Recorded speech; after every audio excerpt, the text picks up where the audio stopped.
Welcome to school and academic subscribers.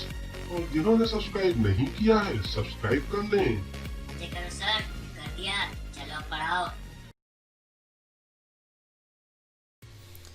आओ आओ चंगू मंगू लोग, अपने प्रवचन को पुनः स्टार्ट करते हैं।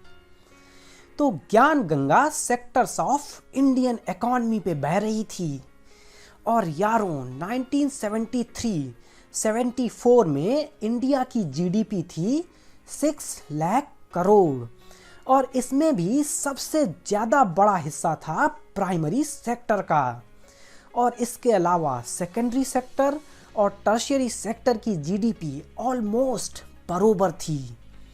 और फिर 2013-14 तक इंडिया की जीडीपी बढ़ के हो गई 56 लाख करोड़ और तीनों ही सेक्टर की जीडीपी बहुत ही ज़्यादा बढ़ गई। लेकिन उसमें भी सबसे ज़्यादा टर्शियरी सेक्टर की ग्रोथ हुई और अब फर्स्ट पे था टर्शियरी, सेकंड पे सेकेंडरी और थर्ड पे प्राइमरी। तो यार क्वेश्चन अब ये बनता है कि ऐसा क्यों हुआ कि 2013-14 तक टर्शियरी सेक्टर ने सबको धूल चटा दी। तो इसके सीधे सीधे 4 कारण एनसीईआरटी में एक्सप्लेन कर रखे हैं और ये बहुत ज़्यादा इम्पॉर्टेंट भी हैं। तो फर्स्ट रीज़न ये है कि किसी भी देश को hospitals, educational institutes, postal services, police stations, defence, army, transport, banks, insurance companies जैसी सर्विसेज की ज़रूरत पड़ती है और इन सब को बेसिक सर्विसेज समझा जाता है और देश की गवर्नमेंट इन सभी पे बहुत ज़्यादा फोकस करती है और इन्हें डेवलप करती है। दूसरी वजह है कि अभी पिछले 40-50 सालों में एग्रीकल्चर एंड इंडस्ट्रियल सेक्टर बहुत ज़्यादा स्पीड से डेवलप हुए हैं और क्योंकि सारे के सारे सेक्टर इंटरडिपेंडेंट हैं, जैसा कि मैं तुम्हें पहले भी बता चुका हूँ, तो इन दोनों सेक्टर के डेवलपमेंट की वजह से टर्शियरी सेक्टर भी डेवलप हुआ, जैसे कि ट्रांसपोर्ट, ट्रेड, स्टोरेज वगैरह वगैरह। तीसरी वजह है कि लोगों की इनकम टाइम के साथ काफ़ी ज़्यादा बढ़ गई और उनकी आदतें गंदी हो गईं। बहुत सारी सर्विसेज की मांगें बढ़ गई उनकी, जैसे कि बाहर खाना खाना, मूवी देखना, टूर पे जाना, प्राइवेट हॉस्पिटल्स में इलाज कराना, प्राइवेट स्कूल्स में पढ़ाना, शॉपिंग करना और ऐसा सब बड़े बड़े शहरों में और भी ज़्यादा हुआ। फोर्थ पॉइंट है कि पिछले 10-20 सालों में एक नई सर्विस जैसे कि इंफॉर्मेशन एंड कम्युनिकेशन टेक्नोलॉजी में बहुत ही ज़्यादा ग्रोथ हुई और ये अब सबकी ज़रूरत भी बन गई है, जैसे कि Google, WhatsApp, Facebook, YouTube, TikTok वगैरह वगैरह और ये सब टर्शियरी सेक्टर में आता है। अब अगर क्वेश्चन में 5 पॉइंट पूछे जाएं तो 5वां पॉइंट तुम ये छाप देना कि ग्रीन रेवोल्यूशन के बाद एग्रीकल्चर प्रोडक्शन बढ़ गया तो उसकी वजह से ट्रांसपोर्ट, ट्रेड, स्टोरेज जैसी सर्विसों का भी बहुत तेज़ डेवलपमेंट हुआ और ये सब टर्शियरी सेक्टर का पार्ट है। तो यारों अब ये देखते हैं कि कौन से सेक्टर में कितने लोग काम करते हैं।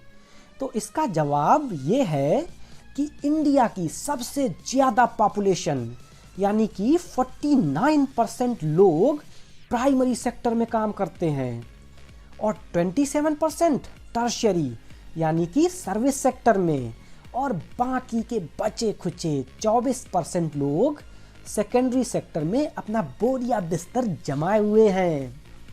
लेकिन इसमें यार चौंकाने वाली बात यह है कि जीडीपी में सिर्फ 15% पार्ट ही प्राइमरी सेक्टर से आता है और सबसे ज़्यादा 58% पार्ट टर्शियरी सेक्टर से और इसके अलावा बाकी का बच्चा खुचा 27% सेकेंडरी सेक्टर से आता है।